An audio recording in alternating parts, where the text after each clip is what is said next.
መጽሐፈ ኢዮብ ምዕራፍ 1 ዖፅ በሚባል አገር ስሙ ኢዮብ የተባለ አንድ ሰው ነበረ። ያም ሰው ፍጹምና ቅን እግዚአብሔርንም የሚፈራ ከክፋትም የራቀ ነበረ። 7 ወንዶች 3 ሴቶች ልጆች ተወልደውለት ነበር። ሀብቱም 7,000 በጎች፣ 3,000 ግመሎች፣ 500 ጥማድ በሬ፣ 500 እንስት አህዮች ነበረ።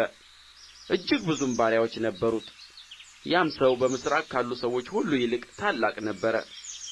ወንዶች ልጆቹም ሄደው በየተራ በእያንዳንዳቸው ቤት ግብዣ ያደርጉ ነበር። 3 እኅቶቻቸውም ከእነርሱ ጋር ይበሉና ይጠጡ ዘንድ እነርሱ ልከው ይጠሩአቸው ነበር።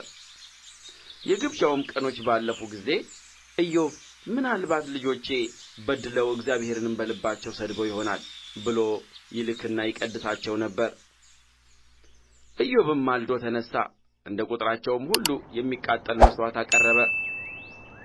እንዲሁ ኢዮብ ሁልጊዜ ያደርግ ነበር።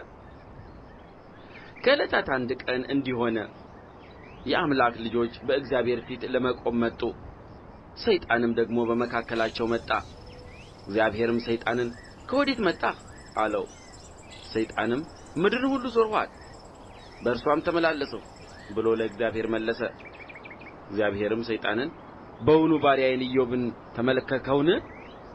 በምድር ላይ እንደ እርሱ ፍጹምና ቅን እግዚአብሔርንም የሚፈራ ከክፋትም የራቀ ሰው የለም አለው።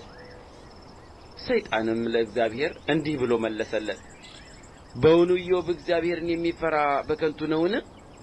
እርሱንና ቤቱን በዙሪያውም ያሉትን ሁሉ አላጠርህለትምን? የእጁን ሥራ ባርከህለታል፣ ከብቱም በምድር ላይ በዝቶአል። ነገር ግን እጅህን ዘርግተህ ያለውን ሁሉ ዳብስ፣ በውኑ በፊትህ ይሰድብሃል። እግዚአብሔርም ሰይጣንን እነሆ ለእርሱ ያለው ሁሉ በእጅህ ነው፣ ነገር ግን በእርሱ ላይ እጅህን አትዘርጋ አለው። ሰይጣንም ከእግዚአብሔር ፊት ወጣ። አንድ ቀንም እንዲህ ሆነ። የኢዮብ ወንዶችና ሴቶች ልጆች በታላቅ ወንድማቸው ቤት ይበሉና የወይን ጠጅ ይጠጡ ነበር። መልእክተኛም ወደ ኢዮብ መጥቶ ባሪያዎች እርሻ ያርሱ፣ በአጠገባቸውም አህዮች ይሰማሩ ነበር። የሳባም ሰዎች አደጋ ጣሉ፣ ወሰዱአቸውም፣ ብላቴኖቹንም በሰይፍ ስለት ገደሉ። እኔም እነግርህ ዘንድ ብቻዬን አመለጥሁ አለው። እርሱም ገና ሲናገር ሌላ መጥቶ የእግዚአብሔር እሳት ከሰማይ ወደቀች፣ በጎቹንም አቃጠለች፣ ጠባቂዎችንም በላች። እኔም እነግርህ ዘንድ ብቻዬን አመለጥሁ አለው። እርሱም ገና ሲናገር ሌላ መጥቶ ከለዳውያን በ3 ረድፍ ተከፍለው በግመሎች ላይ አደጋ ጣሉ፣ ወሰዱአቸውም፣ ብላቴኖቹንም በሰይፍ ስለት ገደሉ። እኔም እነግርህ ዘንድ ብቻዬን አመለጥሁ አለው። እርሱም ገና ሲናገር ሌላ መጥቶ ወንዶችና ሴቶች ልጆችህ በታላቅ ወንድማቸው ቤት ይበሉና የወይን ጠጅ ይጠጡ ነበር።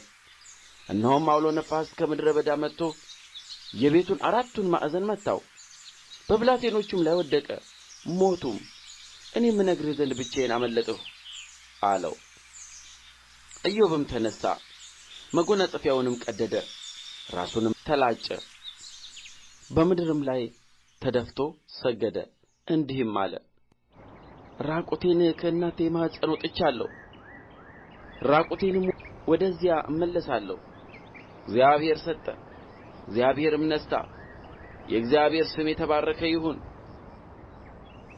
በዚህ ሁሉ ኢዮብ አልበደለም፣ ለእግዚአብሔርም ስንፍናን አልሰጠም።